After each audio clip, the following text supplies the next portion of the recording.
മൊത്തത്തിലുള്ള പ്രചരണം വയനാട് ടൂറിസത്തെ ബാധിക്കുന്നൊരു സ്ഥിതിയിലേക്ക് എത്തുമ്പോൾ അതിവിടുത്തെ സാധാരണ മനുഷ്യർ, തേൻനെല്ലിക്ക കച്ചവടം നടത്തുന്നവർ മുതൽ സാധാരണ മനുഷ്യർ എല്ലാ നിലയിലും hello hello hello hello hello hello അതുകൊണ്ട് വയനാട് ടൂറിസത്തെ കൈപിടിച്ചുയർത്തുക എന്നുള്ളൊരു ക്യാമ്പയിന്റെ ഭാഗമായിട്ടാണ് ഇന്നലെയും ഇന്നുമായി ഇവിടെയുള്ളത്. നിങ്ങളിപ്പോ ചോദിച്ച ചോദ്യത്തിന് മറുപടി ഇന്നലെ മുഖ്യമന്ത്രിയുടെ ഓഫീസിൽ തന്നെ പറഞ്ഞിട്ടുണ്ട്. കൂടുതൽ വിശദീകരിക്കാൻ ഞാൻ ആഗ്രഹിക്കുന്നില്ല. അസത്യപ്രചരണമാണ് ഇതുമായി ബന്ധപ്പെട്ട് നടന്നിട്ടുള്ളത്. അസത്യപ്രചരണം. കേരളത്തിലെ സർക്കാർ എന്തോ വെട്ടിപ്പും തട്ടിപ്പും നടത്തുന്ന സർക്കാരാണ് എന്ന് വരുത്തി തീർക്കുക എന്നുള്ളതാണ് ഇത് ഒരു ലക്ഷ്യം.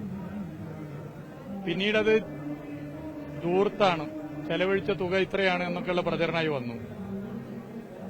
പിന്നെ അത് ധൂർത്തല്ല, ചെലവഴിച്ച തുകയല്ല, എല്ലാ നോംസും പാലിച്ചുകൊണ്ട് സാധാരണ ദുരന്തമുണ്ടായാൽ ഒരു സർക്കാർ എന്താണോ ചെയ്യുന്നത് അതാണ് ചെയ്തിട്ടുള്ളൂ എന്നുള്ള കാര്യവും പുറത്തു വന്നു. കേരളത്തിൽ മുമ്പ് ദുരന്തം ഉണ്ടായപ്പോഴും എന്താണോ സംസ്ഥാന സർക്കാർ ചെയ്തിട്ടുള്ളത് അതാണ് ഇപ്പോഴും ചെയ്തിട്ടുള്ളത്. കേരളത്തിന് പുറത്ത് ഏതെങ്കിലും സംസ്ഥാനത്ത് ദുരന്തമുണ്ടായപ്പോൾ അവിടുത്തെ സംസ്ഥാന സർക്കാർ എങ്ങനെയാണോ ഇടപെട്ട് അത് തന്നെയാണ് ചെയ്തിട്ടുള്ളത്. എല്ലാ നോംസും പാലിച്ചുകൊണ്ടാണ് ഇതിൽ ഇടപെട്ടിട്ടുള്ളത് എന്നുള്ള കാര്യം പുറത്തു വന്നു.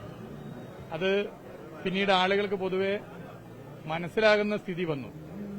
ഇത് വളരെ ബോധപൂർവം കേരളത്തിലെ സർക്കാരിന് നേരെയുള്ള ഇരുതല മൂർച്ചയുള്ള ആയുധ പ്രയോഗമാണ്. ഇരുതല മൂർച്ചയുള്ള ആയുധ പ്രയോഗം. ഒന്ന്, ഈ സർക്കാരിന്റെ വിശ്വാസ്യത തകർക്കുക.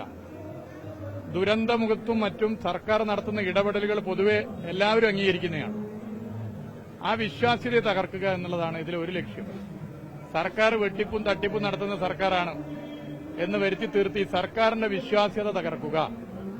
ദുരന്തമുഖത്ത് ലോകത്തേതൊരു സർക്കാരിന് മാതൃകയായി മാറിയ കേരളത്തിലെ ഇടതുപക്ഷ സർക്കാരിന്റെ വിശ്വാസ്യത തകർക്കുക എന്നുള്ളതാണ് ഇതിലെ ഒരു രീതിയെങ്കിൽ മറ്റൊന്ന്, ഇതിന്റെ ഗുണഭോക്താക്കൾ ആരാണ്?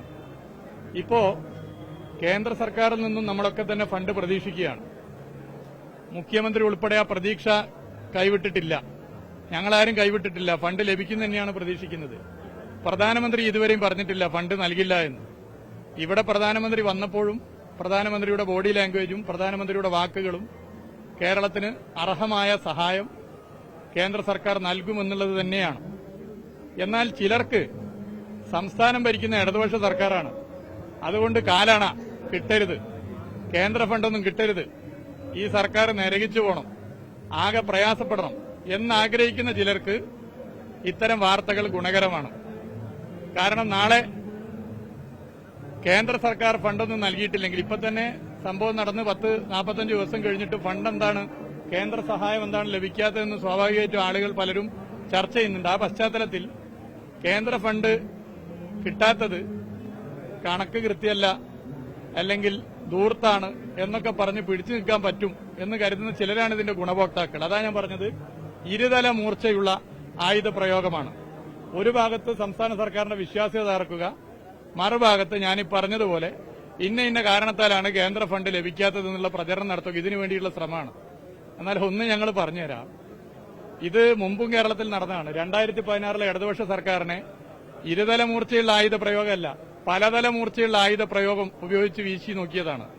എന്നാൽ ഞങ്ങൾക്ക് ജനങ്ങളുടെ വിശ്വാസമാണ്, ജനങ്ങൾ ഇതൊക്കെ മനസ്സിലാക്കുന്നുണ്ട്.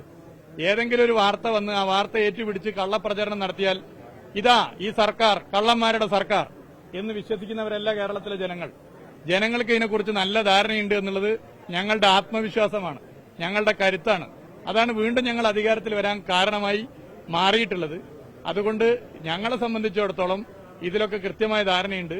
ഇതെല്ലാം ജനങ്ങളോട് ഞങ്ങൾ പറയും. നിങ്ങൾ ഈ റീബൗണ്ട് എന്ന് കേട്ടിട്ടില്ലേ? ഈ അസംബന്ധവും അസത്യവും ആദ്യം എറിഞ്ഞാൽ അത് തിരിച്ചു വരും. തുടക്കത്തിൽ ഒരു ചെറിയ ആശയക്കുഴപ്പമൊക്കെ ഉണ്ടാവും, എന്നാൽ അത് തിരിച്ചു വരും. ആർക്ക് നേരെയാണോ പ്രയോഗിച്ചത് അവർക്കൊപ്പം സമൂഹം നിൽക്കും. അത് തന്നെയാണ് ഈ വിഷയത്തിൽ കാണാനില്ല. ഇതിനെക്കുറിച്ച് കൂടുതലൊന്നും പറയാനില്ല. ഇതല്ല ഞാൻ ഇവിടെ വന്നിട്ടുള്ളതിന്റെ കാരണം കക്ഷി രാഷ്ട്രീയ ഭേദമന്യേ എല്ലാവരെയും യോജിപ്പിച്ച് വയനാട് ടൂറിസത്തെ കൈപിടിച്ചുയർത്തണം.